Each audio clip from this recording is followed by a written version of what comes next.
Man, this is going to be such a fun project. I'm glad we have a minute to cross our lives together. I have got so much gratitude for just being here in this moment. And what I mean by that is, I started looking back the other day. I was looking at some old metrics and some of the Mossberg Rugged American Hunter series that I had done. I had to write some things down for just on it's a long story, but I was looking at some former projects I had done in the past, and I was like, holy cow, man.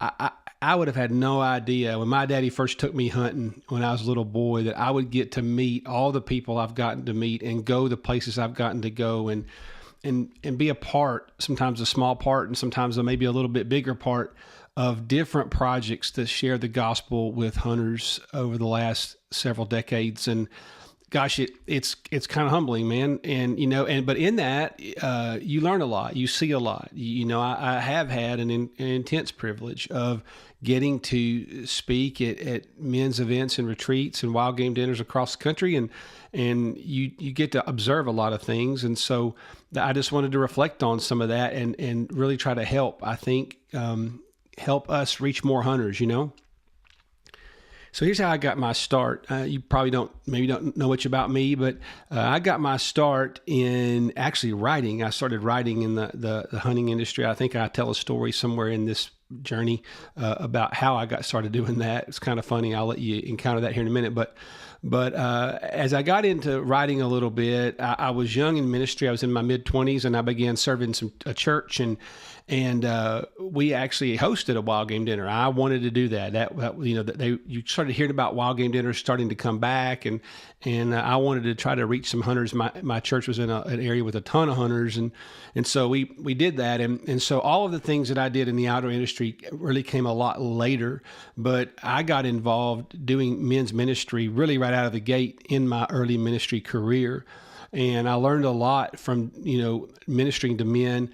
And people ask me all the time, how did you do this, Jason? Or how did you get to do this? Or how did you get to do that? And truthfully, I didn't have a golden plan. Like if you had ever told me I would have gotten to be able to do a Bible for hunters, and much less two of them, I would have been like, no way, how do you do that?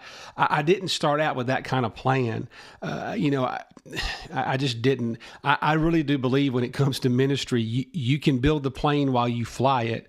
And what I mean by that is, you want to have a plan. But, if you look at what Jesus did with a lot of his disciples, I mean, you don't hear him saying, oh, hey, by the way, we're going to go across the lake. And then when I do, we're going to encounter a man in Gerizim. We're going to heal a demon and we're cast a demon out. And then we're going to go back across the lake and I'm going to heal a woman who's been bleeding. And then I'm going to calm a storm. And by the way, after that, now I'm going to send you out and we're going to go and you're going to go out into the cities and you're going to start ministry there. And then after that, he didn't do that. Jesus called us to follow. And so I just say start, man. I'm a big believer in stop talking about it and just go do it, man.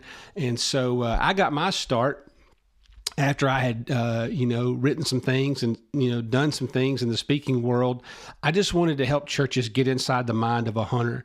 And so I called a man named Gene Williams at the Tennessee Baptist Convention. And that was a long time ago, and hadn't talked to Gene in a long, long time. But Gene was working for the Tennessee Baptist Convention at the time. And he and I kind of partnered together, and we just began helping churches of all sizes kind of band together to reach more hunters. Because hunting is not a hobby. And if churches and pastors could understand that it's an obsession. Mossy Oak nailed that. They really did. Mossy Oak nailed that.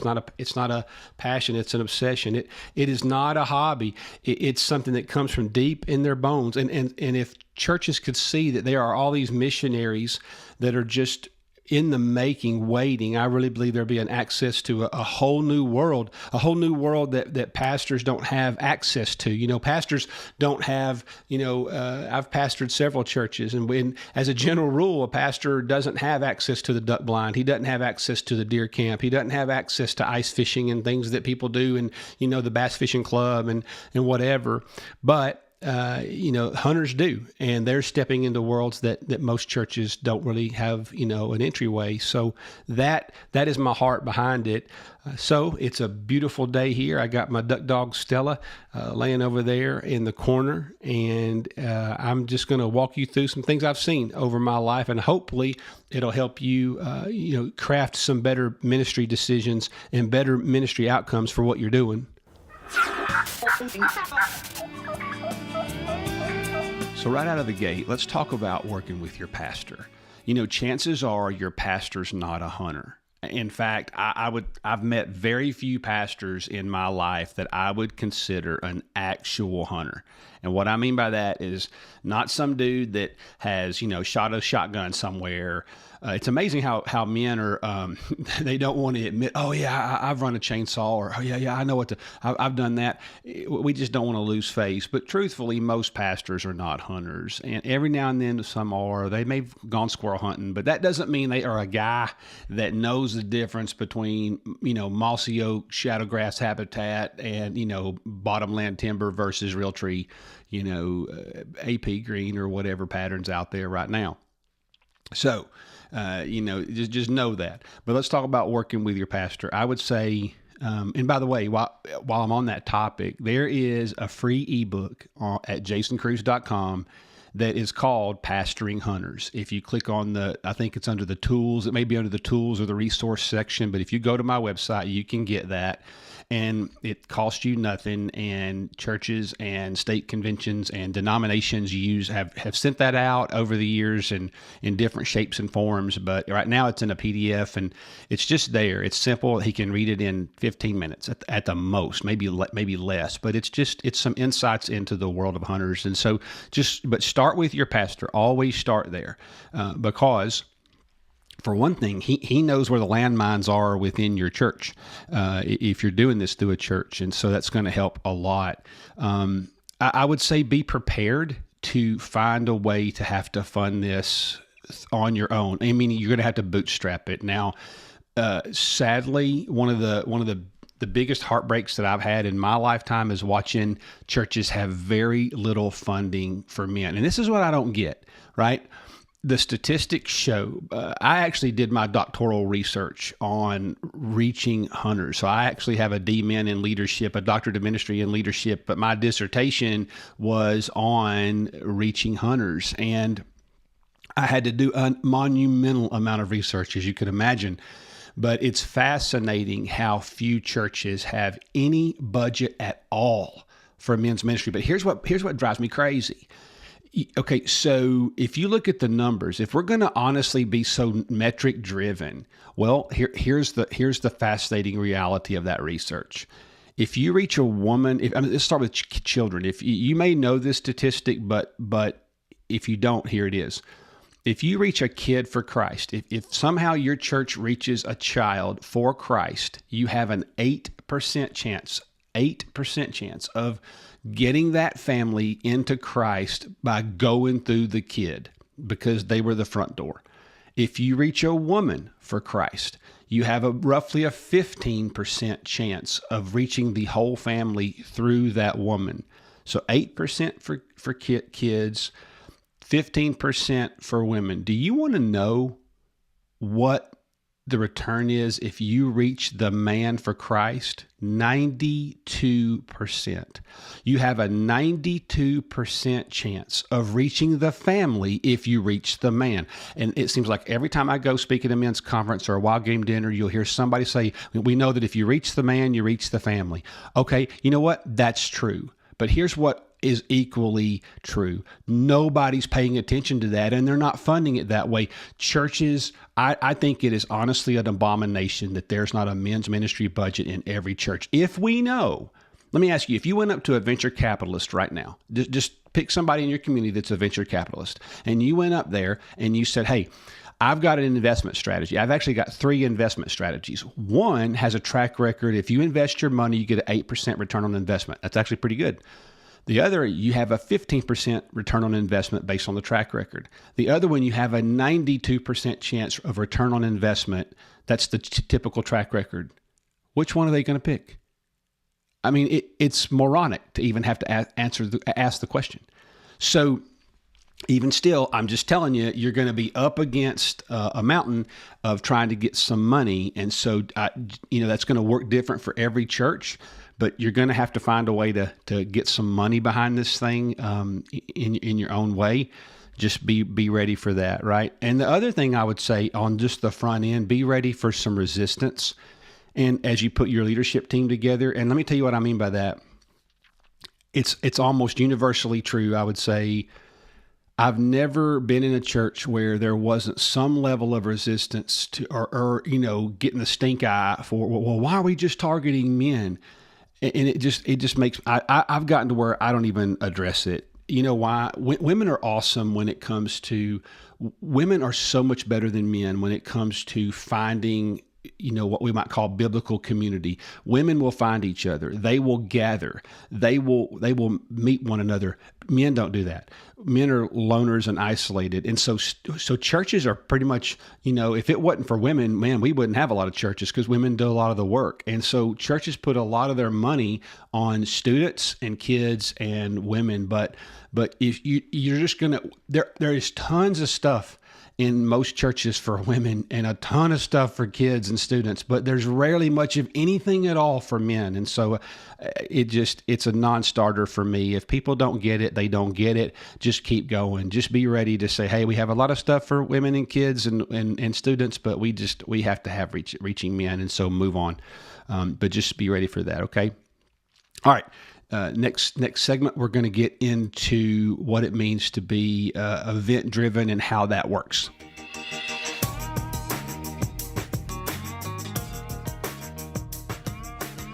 So if you're going to have any form of men's ministry in your church, it's going to be event-driven. It just is. Men connect by doing, and that's how they become people who are connected by being, but it starts with doing, and that's just the reality of the situation. I've just seen it too many times to try to see anybody refute that. So what I would say, because it's event driven, whether that's a wild game dinner or no matter what you're doing or how that looks in your church, here's what a couple of best practices I would say in far as in knowing that. Let's start with just what it means to sync up your events with other events.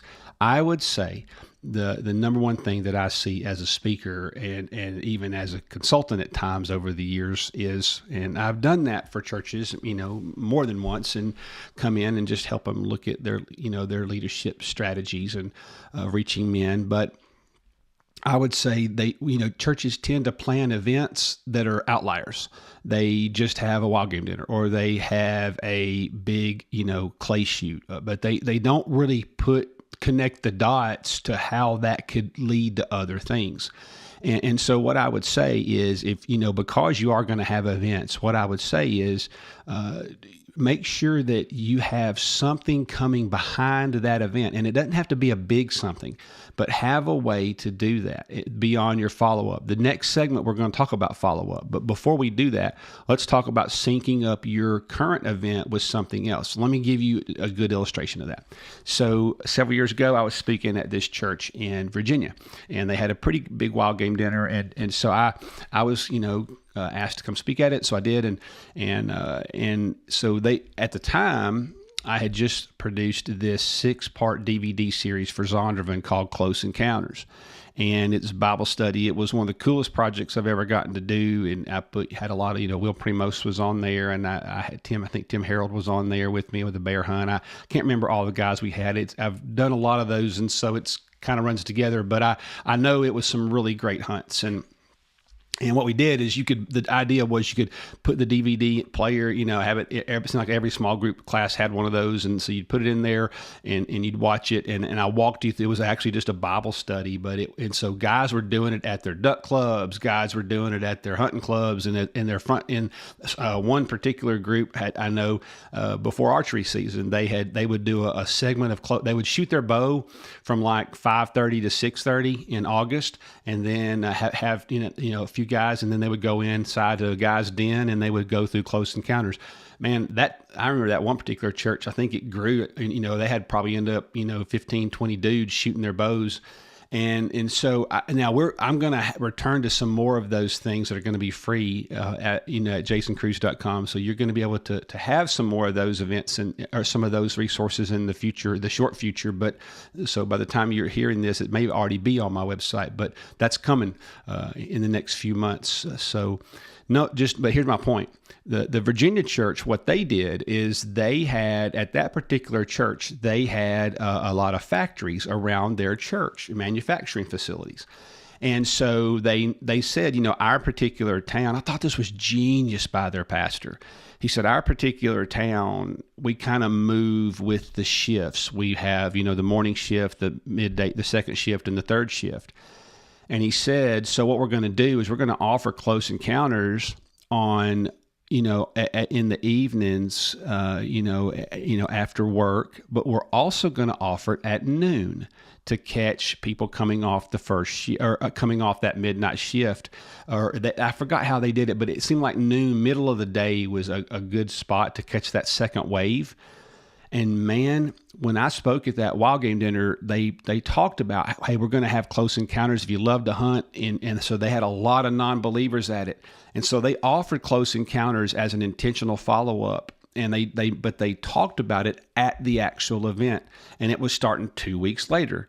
And it gave them 2 weeks to do all their follow-up. And I talked to that pastor the next year, and he said, man, it worked so well to have something that led into something, one thing fed another.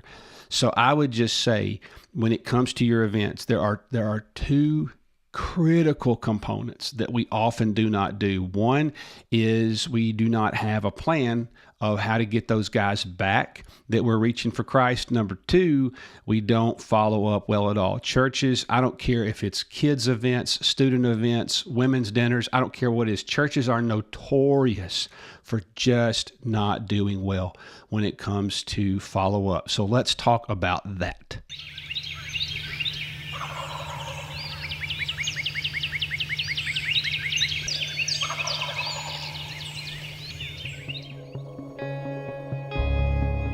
Now let's move into how to actually increase your engagement of people showing up at the event. Now this isn't marketing, this is just how can you actually do a better job of making sure they show up. And so there's a couple of things I've seen over the years that I think really work, and I'm going to share them with you. There's two, I think, key ways I've seen this done as I've spoken at events and just gotten to know event planners and people. There's a lot of people that are really good at events, and I would say there's a couple of key things. One is I would say use RSVP. There's a lot of debate over should we charge tickets for our men's event or our wild game dinner or our outreach event. Should we charge for it? Me personally, listen, that's not a biblical thing. Let's don't make something biblical that's not. Okay. I'll be honest with you. I have watched it go both ways. For me, I think you have a better turnout if you charge a little money. And I'm going to tell you a different way to do that where you don't have to charge a lost person for their own evangelism, right? You see what I'm saying about that? I don't think it's good to charge a lost person for their evangelism, but there is a way you can do that. But first, I can say make your tickets even $3 or $4. There's just something about having a little bit of, now you can charge them for the food, right? Now remember, you can't charge them for eating wild game. You can't, but you can have a ticket price. You got to be really careful with that. Watch your state game regulations, because you can get, I was speaking at an event one time and a game warden showed up and he was super kind to that church. He's like, hey, you guys are having deer meat here and you charged a $10 door charge. And he said, that's a federal violation, but I don't think he actually prosecuted them. But man, you got to watch that. Just check your state regs.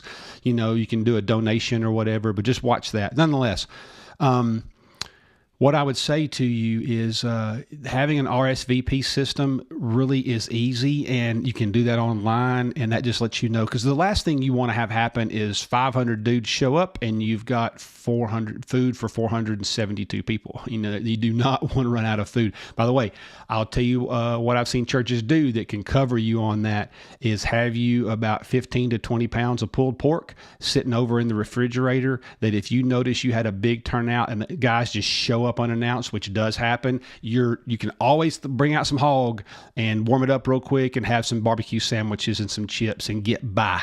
So I would do that. But let me tell you a funny story. This is kind of funny, man. When I was in seminary, I was looking for a job, and I pastored my first church in Texas. I went to my master's degree. It was at Southwestern Seminary, and it's in Fort Worth. And so I was in between. I had just moved out there, and I hadn't found a church. I hadn't been hired at a church yet, and so there was an ad in the paper for being a professional speaker. I thought, well, man, I've always been good at talking, so hey, here we go. Now, what I did is this group was a financial aid organization that helped parents find they would basically think of it like an accountant. You know how you pay an accountant to do your taxes? Well, what this group would do, you paid them a fee and they would go hunt down college financial aid for you, but they needed speakers to do their presentations when they would have them across the Dallas-Fort Worth area. So I did that. But these people were master marketers, and I saw them do something, and they made us do this as speakers. And I was like, I kind of didn't want to do it, but they're paying me, so I kind of had to. But I was like 23, 24 years old. But here's what they did. So let's just say that I was going to be at the Hilton tomorrow, and I was the keynote speaker to do the seminar on kind of what this service is provided. So you might have 15 to 100 parents come. But what we did is we took the list of people that had signed up, and they ran split tests on this, and man, it worked. They went for about a year where they would have all these no-shows, like they have 50 people signed up and 20 actually showed up. Well, they started having us call on the day before the event. So the event was always on a Saturday morning. Well, on Friday evening, if you were the keynote speaker, you had to call that call sheet. And 7 out of 10 times you got the answering machine. But let me tell you something, buddy. I remember the first time I did that, I had like 50 families to call. And I made those 50 phone calls probably in an hour, because most of the time they didn't pick up. Had left a voice machine, a voicemail. Our attendance was like 90%. It was crazy how effective that was. So just use that call sheet the night before and divvy that out among some of your people, or just now you can use text messaging. You don't even have to call them. Just copy and paste a text, but make it personal, and that really, really works. So let's talk for a second about tickets and how that goes down.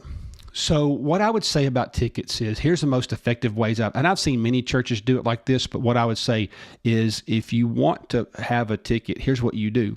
So let's say that every table has 8 people. Let's say that you have a standard table, a round table of 8 people. Okay, then you ask your men that, hey, listen, the tickets are $5 a piece. Okay, so a table for 8, obviously that's $40. So your men that are in your church, they actually spend $40 of their own money, and they buy tickets. Now, what they can say to their buddy at work, hey man, what are you doing next Saturday or next Sunday or whenever the event is? Oh, well, I don't know. We hadn't thought about it. Well, hey, I bought you a ticket if you'll just come. I bought you a ticket. There's something psychological. There's a little leverage there that if they accept that ticket, well, they know, oh man, Michael bought that for me, and I kind of need to go because he bought it. Now, they don't know it was only $5, but I mean, $5 ain't nothing. I mean, so I can tell you that does a couple things. Number one, it puts the guest on the line, and they tend to show up because they don't want to let their buddy down and he paid for it. Number two, it gives your men some skin in the game. It makes them go, oh man, I bought these things. I got to fill that table. And so it really does work. So I would say, in terms of how to increase attendance at that, I would say those two ways. And now we go back to email, right? Now, but you've also, if you've done this for a few years, and if you did it last year and you got an email database, guess what you've got? Now you've got a database of guys that you can send an announcement to as well. Email is key. And so just keep using that. And I think your attendance you're going to see that turn out to be a little stronger. Okay, so we talked about the front end of any event. Let's talk about the back end, the actual follow-up methods, because I think there's some pretty key strategies there too that make your event truly better than most, that take it to the next level. And that's what you want. You want to, if you're going to close this thing out, man, you would never hit a baseball. If you hit one over the fence, you want to step on home plate. And that's what it's about with follow-up.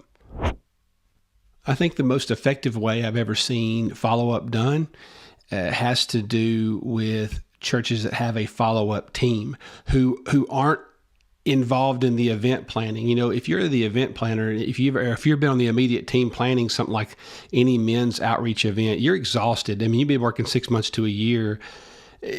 I have seen churches keep their follow-up team out of the planning until just a few weeks before the launch. And the reason is, man, they got all this energy. They're like a coon dog that hadn't hunted in a year, just let me off the truck tailgate,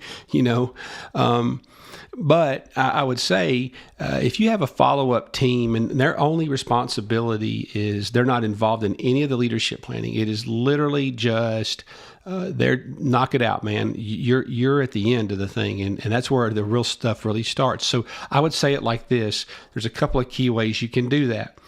One, there's all kinds of Bibles out there that are, camo Bibles. And even if it's not a camo Bible, you can take any of the camo Bibles and you can take it to that person's house. So, or just a good solid NIV, a decent sized Bible.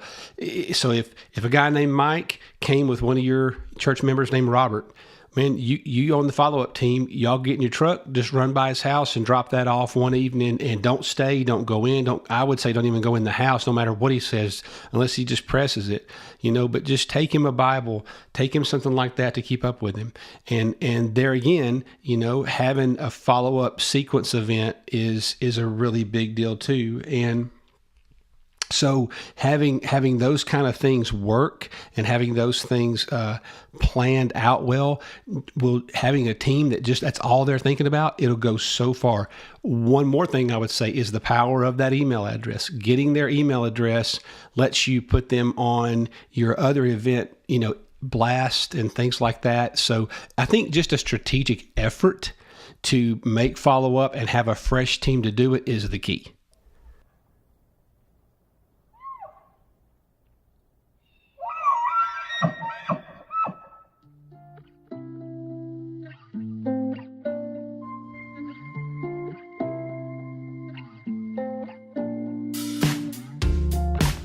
Let's talk now about the best times to have your event. I get that question a lot. And, I can tell you what I've seen just over time. As a speaker, it doesn't matter to me when, I'm flying in or I'm coming in, so I don't really care. But I can tell you what I've seen in terms of just sheer effectiveness. I think anymore with the rhythms of life and the way that things work, I think Saturdays are really a difficult time. Man, you're competing with honeydews and travel ball and really maybe even hunting, or fishing. So, you're just competing with a lot on a Saturday. Now, I'm going to tell you, if you're going to have just like, let's say a wild game dinner, let's take that for instance. Okay. I can tell you your best turnout is going to be a Thursday night, a Tuesday night, or a Sunday night. I don't know if I was going to host one. I don't think there's no way I'm probably going to do it on a Saturday. I'm just not. Sunday night is super effective, because people are kind of winding down. Now you do have the possibility of travel Now I can tell you, anymore, you're competing with something all the time. I don't care what it is. So really, you got to pick a date and go. There's just no good way to do it. And sometimes that also has to do with your region. Like, man, when I go up to Wisconsin or Pennsylvania or something like that, or Minnesota, if I'm speaking at, let's say, a Wild Game Dinner, if it's in February or March, man, it's still dark. I mean, it's cold. So, a nighttime event is a good time for people to get out, and come do something. They're itching to do something, a lot of times. But I would say a Sunday night, a Tuesday night, or a Thursday night. Honestly, a Tuesday night or a Thursday night, I can tell you I've seen a lot of churches that moved to a Thursday night venue and saw their, turnout increase dramatically. I've just seen that happen many times. So I would just say, put it this way, anything but Saturday. But I would probably, in this order, I'd probably go Thursday night, Sunday night, or maybe a Tuesday night. But I would say Thursday night, Sunday night, where probably you're looking at your best turnout if you're just doing like a dinner and a speaker. It also holds you a little more accountable because you can't do something a long, long time. You got to get in there, have the speaker, have the dinner, and get in and out, and it makes it kind of run a little more efficiently. So let's get into this idea of how to choose a speaker. Man, it never fails, and I'm happy to do it. Typically when you speak somewhere, you speak and they say, hey, who would you recommend? So let's get into that, and let's talk about how to go about finding a speaker and securing one.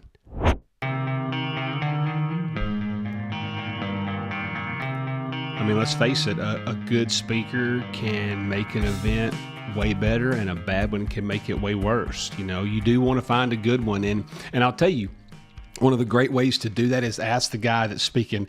I mean, I bet you 80% of the time that night, I mean, when I'm at the event and it's all wrapping up and I'm saying goodbye, they'll say, hey man, who would you recommend for next year? And I always have 2 or 3 names of people that I recommend that I know will do a good job sharing the gospel, but they're also a good hunter. Or they're good outdoorsmen. So let's talk about what makes for a good speaker. And then we're going to get into pay and pay scale and all kinds of things like that.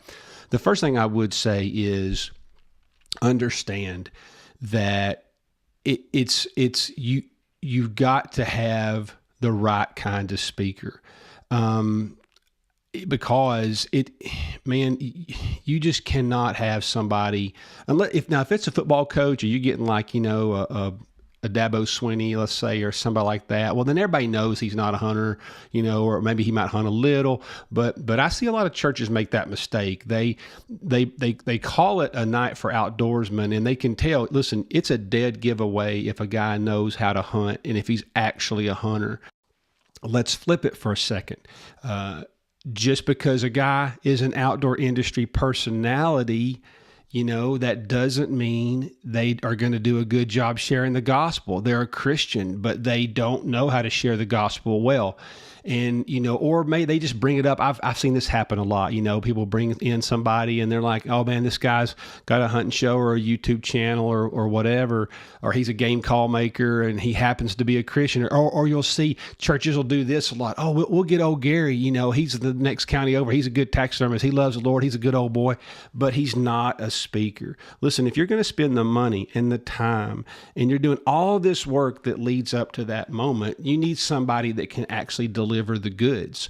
And I don't mean that to be like, some big rock star. I mean, the only rock star in this whole thing is the one that came out of the grave, right? I mean, but they need to know what they're doing. And so I would just say, be really careful. A lot of your outdoor industry personalities, even those that are Christians, are introverts, or they don't really want to speak at a crowd. So just be careful with that. One other area that I can tell you is something that I do see a lot when it comes to the speaker and who's doing the speaking. Man, I don't have a number for this, but I have seen it. Man, if I were putting a number on it, I bet you 30 to 40% of the time is what I call the pre-speaker. Maybe you owe a favor to, as the event planner, you owe a favor to a certain sponsor or a certain vendor. And sometimes I've just seen churches do it where they bring up some guy, hey, Jason, before you speak, there's a guy he's just really funny and he's a local guy and he's going to tell a hunting story. Well, he told you he was going to speak for 5 minutes and he went for 15. I mean, they never just speak for 5 minutes. Hey, we're going to have the local game warden. I've seen this happen more than once. We're going to have the local game warden, or we're going to have such and such turkey caller. He's going to give a 5 to 7 minute seminar. Well, it's never 5 to 7 minutes. And then, so now you've got the next speaker. And so they have sat through 2 speakers and man, I would not do it. I've seen them do it so many times, and it just tends to never go well. If you want to have, maybe you want to have a vendor speak, or you want to have somebody give an insight to the community or the local bass fishing report, man, do that while they're eating. And then you have a natural break for 10, 15 minutes until your keynote comes up. So just be mindful of that, because it tends not to go well. Now let's talk about some of the mechanical aspects of securing a speaker. The first thing I would say is get a contract. I mean, it doesn't have to be anything special. And in fact, most good speakers are going to have one anyway. There's different agencies that I work with, or that'll, kind of represent me, or, but most of the time it's just coming from me. And my contract's 1 page, and it's the furthest thing from legal speak, but it's clear. Here's the speaking fee. Here's, if you want me for 2 or 3 days or a men's retreat, then here's the extra day cost, and here's how travel's arranged. It's a single page, but it's clear, and here's the deposit and that kind of thing. And I would just say, I promise you want clarity. You really do, man. So get a contract no matter what. Now, as far as pay scale goes, I would say on the low end, I would say expect anywhere from $500 to $750. That's really low. I would say, here's the window. I would say $750 to $3,500. That is your typical speaking fee range by my estimation, unless you get into somebody more that has like a sports background. Let's say you're getting a former Major League Baseball player. Well, okay, if you're going to go through a bureau like that, you're going to pay, $5,000 to $10,000. And if you're going to try to get, somebody, pretty well known, like a college football coach or something, well, then that's going to really take on a whole different meaning, but you're doing that for the draw. So, but I would just say expect somewhere between $750 on the low end and $3,500 on the higher end. Or I should say that's kind of the range of normal. And so I would get ready to be ready to pay for that. And that's plus expenses. That's not, hey, it's $2,000 and that's all of it. No, unless you just tell them, hey man, my budget's $2,000 and it's, however you get here is on you. So, for me, anything that I do is going to be my speaking fee plus travel expenses. So that's how that's going to work. Now, and that's how most guys work, by the way. That's, it's your speaking fee plus travel expenses. So let's get now into hosting that speaker the day of, because this can be a big deal, and it'll be just a few common things I've seen on my side of the fence that'll help you a lot.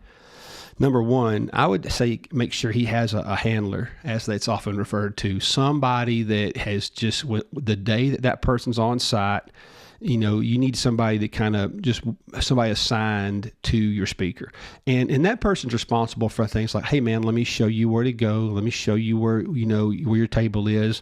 And also that person is somebody that knows that they're good at talking, but they're also good at reading people. You don't want just a loud mouth that's just, all over this person, but what I would say is, a lot of times, you're so busy. If it's you running let's say you're the one putting the event on and you're the guy responsible for being the tip of the spear, man, when your speaker gets there, I mean, he doesn't know anybody. So he's sitting, he doesn't know where to sit for dinner. He may be sitting by himself or whatever. So just have somebody that, hey man, your job is just to walk with that speaker and keep them in the green room or whatever you're going to use, Now let's talk about, as far as just travel for a minute. This is a really big deal, and I think I can maybe help you a little bit right here.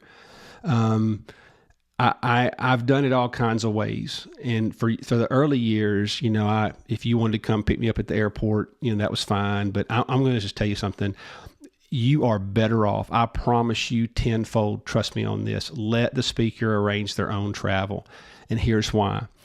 Number one, you and your main crew of dudes, man, they got too much to do, and having to stop on the day of and go to the airport and drive an hour and go get the person, and now their flight's delayed or whatever. I mean, it just doesn't work. Let them get a rental car. I mean, it's not that much money. It's, $50, $75. Get the rental car. Just it's in my actual contract. I will arrange my own travel, and here's why. I tell you where that started. Probably 15 years ago, I had some pastor come. He wanted to come get me at the airport because he wanted an hour with me to talk, which I actually love that. But guess what? He had something to do on the return, and this has happened to me more than once. Oh, we're gonna talk. We're gonna talk to Bobby. Bobby's gonna take you back. Well, Bobby wasn't expecting that. Now Bobby's a little bit fired up, or he's just like, dadgummit, man, I had somewhere to go, but sure, the pastor asked me to go take you back to the airport, and it just doesn't work. So I arranged my own travel. Also, here's another thing, just so you know, on my end of the table, a lot of times if I drove even 5 or 6 hours to get to the event, what you don't know is because you're amped up from speaking, I'm going to drive like 2 hours back in the direction that I just came from. Or if I flew in, I'm driving back to the airport. I'm going to drive back and be a local because I got a 5:30 a.m. the next morning. I usually if I'm flying, I get the first flight out every time so I can get back home. And so it's, nobody's going to want to come get me at the hotel there, in your local town somewhere, in South Carolina or Indiana, and then drive me to the airport at 4 a.m. And so it's just so much easier to let the speaker arrange their own travel. So I hope this helps. And as long as you're clear and get a contract and clear on who does what, you're going to go a long way on just making that whole thing go smooth.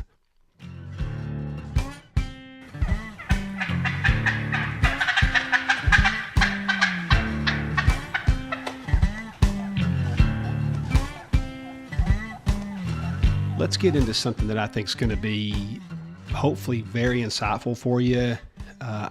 There's an article, there's a short post on jasoncruz.com called 6 Ways to Ruin a Wild Game Dinner. But this is really true for any men's event that you might host. And all of this I've learned by watching, right?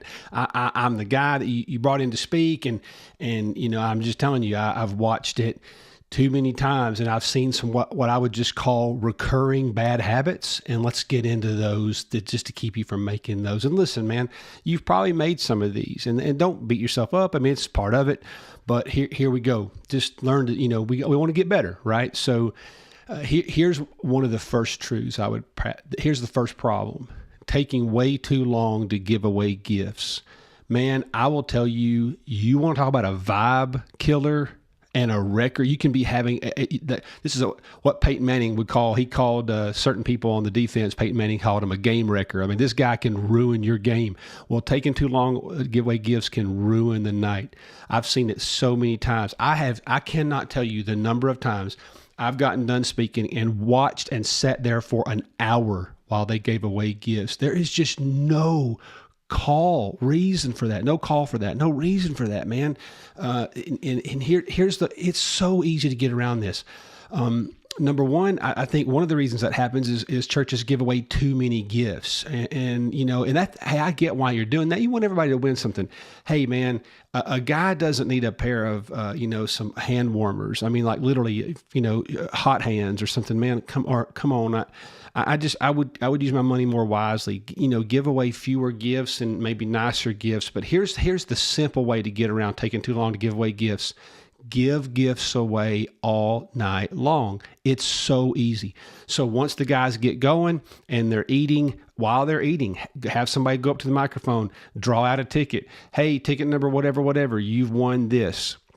And then you have runners, and they don't have to climb over everybody. Have 5 or 6 dudes that are there, and they just walk those gifts out to the crowd. Raise your hand, I'll come over to you and bring it to you. Or, hey, when you get done eating, come up here and get your gift. You can do it that way. But just don't take too long to give away gifts. Here is a second, I guess you'd say, game wrecker. We'll just go with game wrecker. Here's another game wrecker, right? MCs that hijack the event. I have seen this happen probably, I would say 50% of the time that I go speak at an event, there's usually an MC, which is a really great idea. It keeps the event moving along.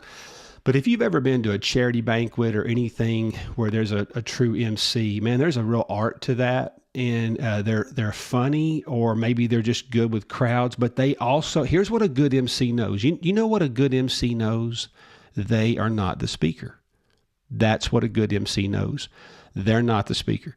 And so what I would do is make sure that you don't get somebody that loves to hear themselves talk, because I've seen that. I wouldn't say I see it all the time. I don't, but I've seen many times where you get a good old boy up there and that MC, and I tell you where I see it a lot is when they're giving away gifts, and they give away a gift. Oh, I can't believe old Bobby Ray won that. Let me tell you something about old Bobby Ray. And now he only tells you something about old Bobby Ray for about 45 seconds, but he does it all night long. All of a sudden, his stories about every other person that comes up there has added 15 minutes of needless talk to your event. So I would just say, here's the solution. Have an honest conversation with the MC. Hey, man, you can find a kind and classy way to say it, but you're not the keynote speaker in disguise. You're there to move the event along. So be careful for that. Here is another way that I've seen churches have game wreckers, and that is what I would say events that overreach. Wild game dinners, or really any type of men's event, since it is event driven. To put it a different way, they try to do too much. I've seen this happen a lot, man. The event is supposed to be a night for hunters, right? Well, then they have inflatables for kids, and then they have vendors, and then they have all these things, and homemade beef jerky people, and then they have the guy doing the archery display, and he's going to, it's too much, man.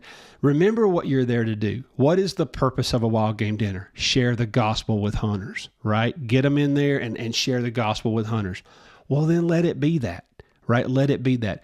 Honestly, you really don't need to have anything more than an hour and 30 minutes. An hour and 30 minutes. Let me tell you something, man. I want you to think about something, right? Do you know that the average, like NWTF, National Wild Turkey Federation, do you know what their average time is for a participant, for somebody that actually paid to get in the door? I think it's like 47 minutes. Like the average person stays in less than an hour. And that's the last statistic. That could be a little longer now, but I mean, you're not, and that has maybe 1,000 booths of everything from Remington to Chevy trucks to Realtree and Mossy Oak and gosh only knows who else. I mean, you just be really careful that you don't try to do too much in one night. It just isn't going to go well for you. And I see a lot of churches try to do this thing with vendors, and we're going to talk about that in just a minute. But what I would say is, have the dinner, have the speaker, and get out the door. You don't have to be in a hurry. Just remember, man, people don't want to be there for 3 hours. You've got to have, a rock concert, with a great famous band, they play for an hour or less. And so just choose discipline there, right? And know what you're doing, have your event, and move on. Let's talk about one more game wrecker. And that has to do with vendors a lot of times, but I would just say opening the event too early. And that's a surefire way to get people never to come back, or even worse, they never hear the speaker that you paid good money for that person to come. Here's why.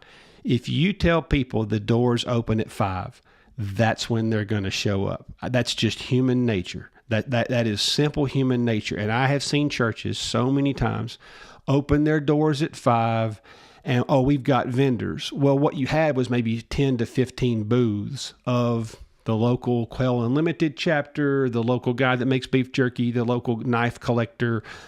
And that person can walk through that in 7 minutes or less. And okay, so now I've got there. Now it's 5:07, and we're not even going to start eating till 7, and the speaker comes on at 7:45. Let me tell you what they're going to leave. Okay, they are going to leave.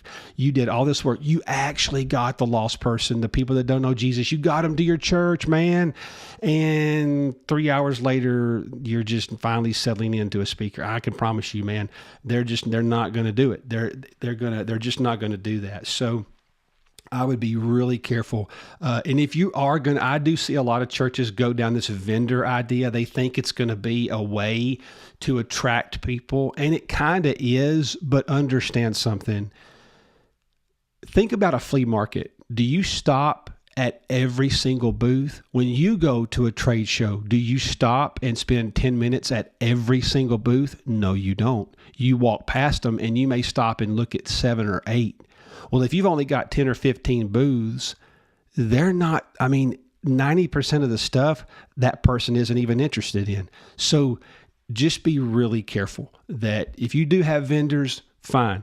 The event opens at 6. People can, encourage them to go out in the hallways and see the vendors, but don't separate that as like its own event. The vendor event isn't an event. The vendors are there to dress up the event, but they're not the event. So just keep that in mind. Let's talk about another game wrecker. And I would beg you, just please don't do this. And that is what I would call turning a men's outreach event into a clandestine worship service, or as I call, a worship service in disguise. Man, I've seen this a lot. You have some music there. You got some people playing some bluegrass music, or you got some Southern gospel people there. And now you got 1,000 men in the room, and, 300 of them are guests, and you finally got them there. And, and now some dude stands up there and he's singing, and all of a sudden he launches into Beulah land. Y'all come on and give the Lord praise tonight. Now let's all stand up and give the Lord praise. Guess what just happened? I call that ambush evangelism. And so what happens is you told them they were going to have a night for outdoorsmen and for hunters. And really what they got was a worship service in disguise. And I don't care how much camo you put on a worship service in disguise. People don't like that. All right. Don't do it. Don't do it, man. They don't like being lied to. And I know that's a harsh word, but I'm telling you, if you knew you were going to do that, then tell them this is a night for worship for Christian hunters. You know what? Now I can come and I know kind of what I'm getting. But if you're going to offer it up to be a night to reach outdoorsmen, then man, it does not need to have Beulah land and, all that good stuff. Okay. You need to follow through on what you said you'd do. And then you're going to be a lot better off. Here is, I guess, really, I've mentioned a couple others, but I would say 2 others. Just remember, failure to follow through is a way to ruin it because you did all that work, and so just be really cognizant of having that follow through. That can ruin an event on the back end, and you didn't mean to. You were just tired. So I would finish with that. Just make sure you have a good follow up team, and then you're going to be. I'm going to add one to that. I'm going to add one more. Man, so I'm just we're going to turn this into group therapy. I'm still in trauma from that. This was like a long time ago. And let me tell you what happened, man. I'm going to add one to this. Have really good media, audio, tech, have good stuff. All right. Let me tell you about, this is probably the worst event I ever attended. And it was everybody's fault and I guess nobody's fault, truthfully, but let me tell you what happened.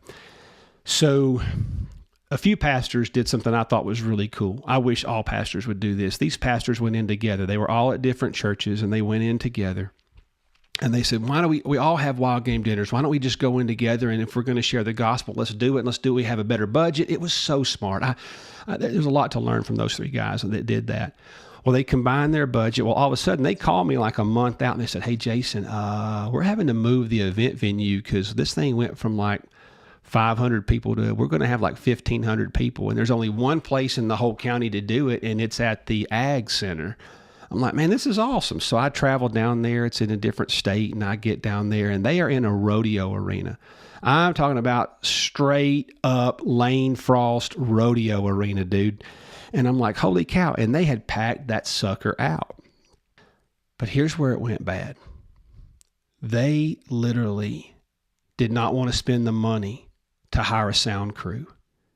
Well, first of all, God's done this big thing. You thought you were going to get 500 people and all of a sudden you got 1,500 people. Man, this is a hallelujah moment.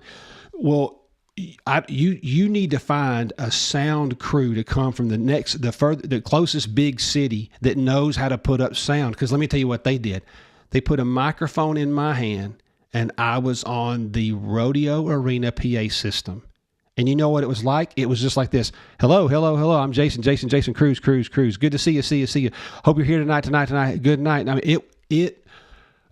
As soon as I started speaking, I stopped and I looked at those pastors, and they were dying. I'm like, fellas, come on. Are you kidding? You didn't think to do even a sound check? I mean, it was so bad. I mean, I could not believe it. And I was heartbroken for them because they did such a good job. And, you know, that's one of those places. I don't care if you have to dip into your church budget. God has done a big work. You know, man, they could have gotten a local band and rented out $100 worth of sound equipment, done better than that. So I would just say, really make sure. Think about it this way. What good is the gospel if nobody can hear it? And what good is the gospel if the audio's so bad that it's a distraction?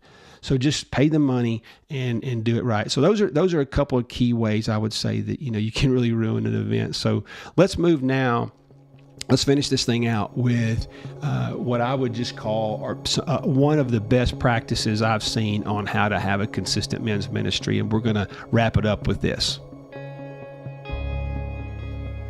So as we close this thing out, let me just give you what I would consider probably the best practice of consistent rhythms of ministry for men that I've seen, and something that we even do at our church. And that is what I just call it, the quarterly grab and go. and let me tell you what that is. Most men's ministries are a breakfast. I don't know how that happened. It's like there's a trademark, maybe there's a patent in all evangelical churches that a men's ministry is basically a annual breakfast, or ever, you know, some of them even do a monthly breakfast. That is, listen, fellas, a monthly breakfast is not a men's ministry. Okay, that's a breakfast. That's all it is. It's a breakfast. You got to have some intention behind that. But so what I would say to you is, what we do is once a quarter, we have different affinity groups. We have a golf group. We have a hunting group. We have a fishing group. We have a history group. We have an entrepreneurs group. And we have all these different groups based on your passion. And that's actually what my doctoral dissertation was about. It was about men's ministry that was passion driven. Because here's what I've learned. Passionate people do not need to be motivated. They don't need to be motivated. If you're passionate about something, you're just going to do it, right? So, and you love it. You're going to do it no matter what. You're going to spend money to do it. So what we do is quarterly, we have, and we don't even always bring in speakers. Sometimes we just have it local. So here's how it works. You show up on a Saturday morning, and we actually have a Cracker Barrel catered breakfast. It's not that expensive. And so we do that. So the guys come in, and then my dog Stella's neat. I told you she was a diva on the front end of this thing. She comes over here wanting me to be pet right in the middle of a segment. Go.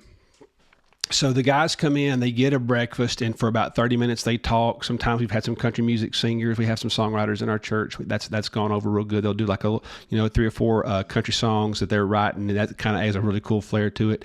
But really, within about an hour, you eat a breakfast, and then you go. So we start at 7 o'clock, and by 8 o'clock you're out the door.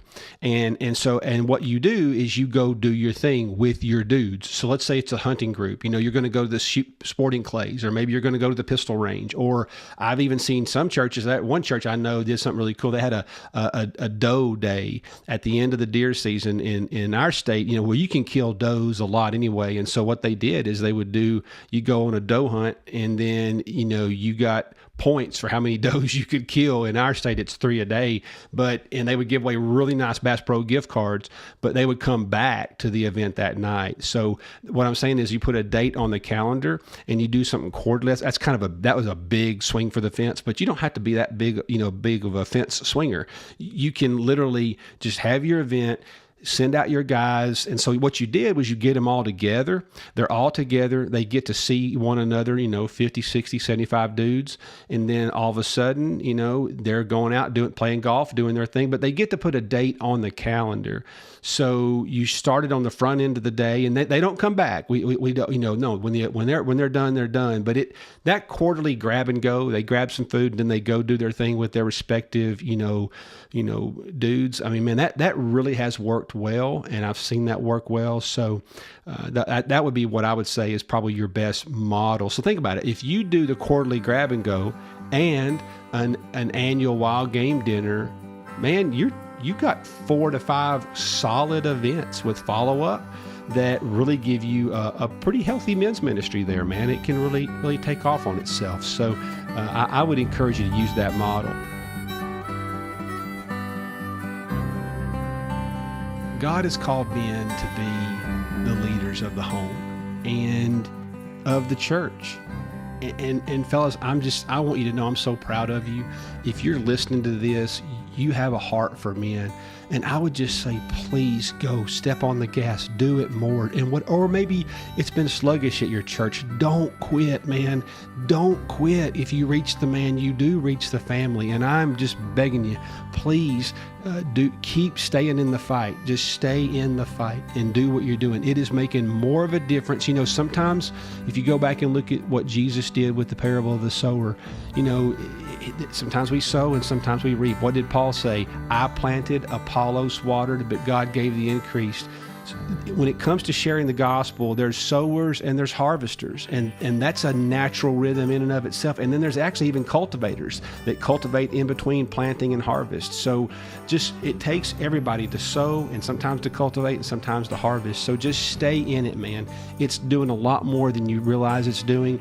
And I just want you to know, for one, even if I've never met you, I mean it with all my heart. I'm proud of you. And if nothing else, one day we'll hug in heaven, right, brother, man? Hey, I love you guys. I do. But just stay with it, man. Stay in the fight, and we're going to see the kingdom of God come on earth as it is in heaven.